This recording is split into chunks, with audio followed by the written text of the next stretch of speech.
لبيك اللهم لبيك لبيك لا شريك لك لبيك إن الحمد والنعمة لك والملك لا شريك لك.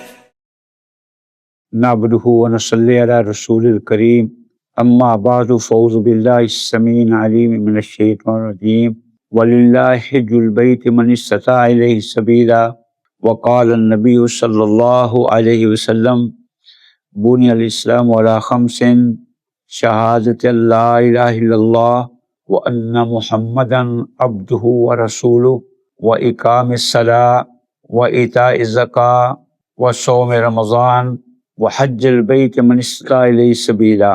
آج کا جو ہمارا موضوع ہے وہ حج کی فضیلت کے بارے میں ہے. حج جو ہے اس کی فضیلت کے لیے ایک تو ہمیں یہ سمجھنا چاہیے کہ حج جو ہے وہ اسلام کے ارکان میں سے ایک رکن ہے. تو حج کی فضیلت کے لیے یہی کافی ہے کہ یہ اسلام کے ارکان میں سے ایک رکن ہے.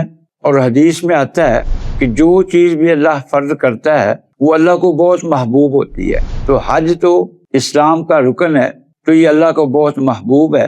اس لیے نبی پاک صلی اللہ علیہ وسلم نے حج کے بہت فضائل بیان کیے ہیں. ایک تو جو حج کے فضائل میں سے فضل ہے، فرمایا الحج المبرور لیس له جزاء الا الجنہ، کہ جو حج اللہ قبول فرما لے اس کا بدلہ جنت سے کم نہیں ہے. اللہ تعالی ہمیں حج کی توفیق بھی فرمائے اور اللہ قبول بھی فرمائے. حج مبرور علماء نے لکھا ہے کیا ہوتی ہے.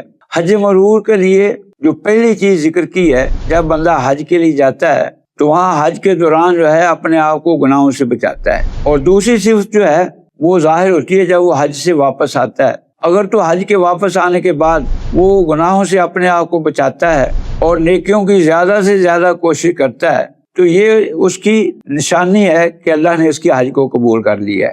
اسی طرح جو حج کی دوسری فضیلت ہے، حضرت عمرو بن عاص رضی اللہ تعالیٰ عنہ جب اسلام قبول کرنے کے نبی پاک صلی اللہ علیہ وسلم کے پاس آئے، کہا اللہ کے رسول مد یدکا ابایعک، اپنا ہاتھ آگے بڑھائیں، میں آپ کی بیعت کرنا چاہتا ہوں.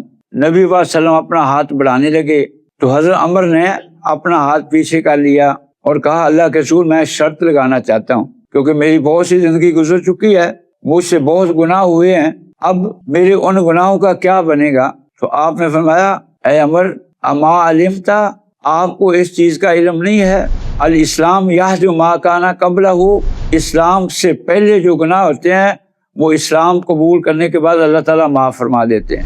وَالتَّوْبَةُ تَمُحُ مَا كَانَ قَبْلَهَا، اگر بندہ اپنے گناہوں سے سچی توبہ کر لیتا ہے تو اللہ تعالیٰ اس کے پہلے گناہ معاف فرما دیتے ہیں. اور فرمایا والحج یمحو ما کان قبلہا، کہ حج بھی پہلے سارے گناہوں کو معاف فرما دیتی ہے. اس لیے یہ حج کی فضیلت ہے کہ حج سے اللہ تعالیٰ پہلے گناہوں کو معاف فرما دیتے ہیں. اسی طرح یہ حج کی جو فضیلت ہے، آپ نے فرمایا یہ جو کمزور لوگ ہیں، یہ جو بزدل لوگ ہیں، یہ جو عورتیں ہیں، ان کا جہاد حج ہے. اب حج کو جو ہے وہ جہاد قرار دیا ہے. اسی طرح ایک حدیث میں آپ نے فرمایا کہ سب سے جو افضل اعمال ہیں ان میں سے حج مبرور بھی ہے، وہ حج جو اللہ تعالیٰ قبول فرما لے. تو یہ جو میں نے آپ کے سامنے کچھ فضائل بیان کیے ہیں، اس میں ہمارے لیے یہ درس ہے کہ اللہ نے اگر ہمیں استطاعت دی ہے تو حج اپنی زندگی میں ایک دفعہ فرض ہے تو اس کو ادا کرنا چاہیے.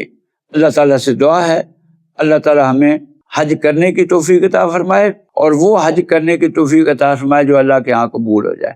وآخر دعوانا الحمدللہ رب العالمین.